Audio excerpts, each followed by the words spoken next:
club scientifique de la santé.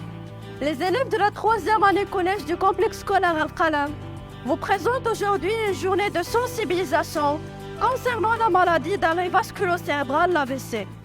Cette activité comporte des définitions de l'AVC, des risques, des symptômes et comment guérir l'AVC.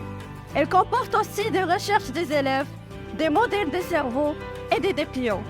J'espère que cette activité puisse vous transmettre des conseils et des consignes pour se prévenir de cette grave maladie. Et merci pour votre attention.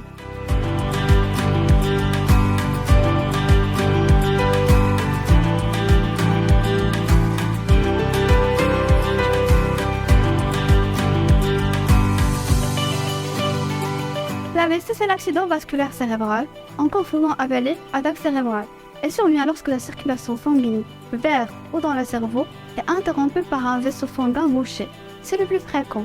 Ou par un vaisseau sanguin rempli, dont moins de 15% des cas. Le premier type de l'AVC, c'est l'AVC ischémique. La majorité des AVC surviennent lorsqu'un caillot de sang bouche un vaisseau sanguin du cerveau.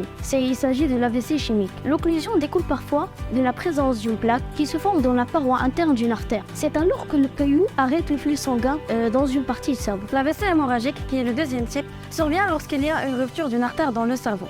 L'interruption du flux sanguin peut entraîner la mort des cellules cérébrales et provoquer des lésions au cerveau. Et c'est le type le plus dangereux. Les causes de l'AVC sont souvent liées à l'âge, l'alimentation, le diabète non contrôlé par des traitements, l'absence de l'activité physique régulière, la consommation élevée des boissons alcoolisées, le tabac, la prise de quelques médicaments, par exemple la prise pendant plusieurs années de traitements hormonaux de la ménopause. Un accident vasculaire cérébral, dit aussi AVC, peut être une expérience très effrayante.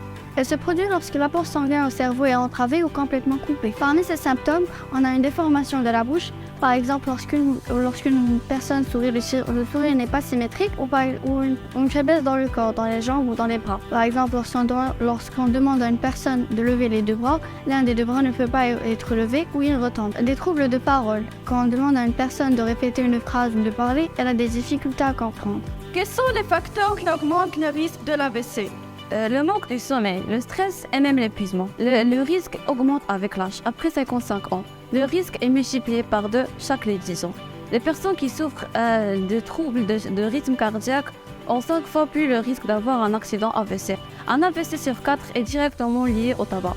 Ils ont les artères les plus perméables qui augmentent la facilité des plaquettes perdent des caillots de sang. On vous présente 6 moyens pour diminuer le risque de l'AVC. 7 heures de sommeil par nuit est le nombre idéal d'heures de sommeil pour diminuer le risque d'AVC. Une marche modérée chaque jour diminue considérablement le risque d'AVC. Une heure d'activité sportive intensive suffisante pour transpirer réduit le risque d'AVC. La consommation d'un fruit chaque jour diminue le risque d'AVC. L'alimentation saine basée sur les fibres diminue le risque d'AVC. L'hydratation est un critère essentiel contre l'AVC. Qu'attendez-vous? Il est temps de faire le premier pas et de montrer l'exemple à nos parents et à nos grands-parents. Et qui sait, peut-être qu'on les sauvera. Le stress peut parfois être utile au milieu de notre vie quotidienne, mais trop de stress peut nuire à notre santé et augmenter le risque du cœur et d'AVC. Comment réagir au cas d'arrêt vasculo-cérébral? En cas de signes d'AVC, même si vous n'êtes pas sûr de diagnostic, faut prévenir le secours au plus vite. Chaque minute écoulée entre le premier symptôme de l'AVC et sa prise en charge peut entraîner des séquelles irréversibles. Une fois l'AVC déclaré, vous avez environ 4h30 pour agir avant que celui-ci ne soit fatal. Quelles sont les conséquences de l'AVC?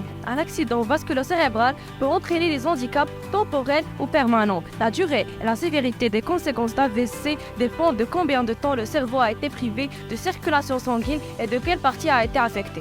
Parmi les problèmes fréquents après un AVC, la faiblesse, la paralysie et les problèmes d'équilibre ou de coordination, la fatigue qui peut persister après retour à domicile, négligence spatiale unilatérale, ignorer ou sous-utiliser un côté, tendance à tout faire d'un côté. Afin de prévenir les risques d'AVC, n'hésitez pas à demander conseil à votre médecin. La meilleure façon de l'éviter reste de respecter un mode de vie sain. Éventuellement, d'envisager un traitement si vous avez des prédispositions à l'AVC, notamment en cas d'hypertension. En gros, le traitement de l'AVC se fait en 2 étapes. Au début, les médecins administrent des soins d'urgence afin de restaurer le flux sanguin au cerveau.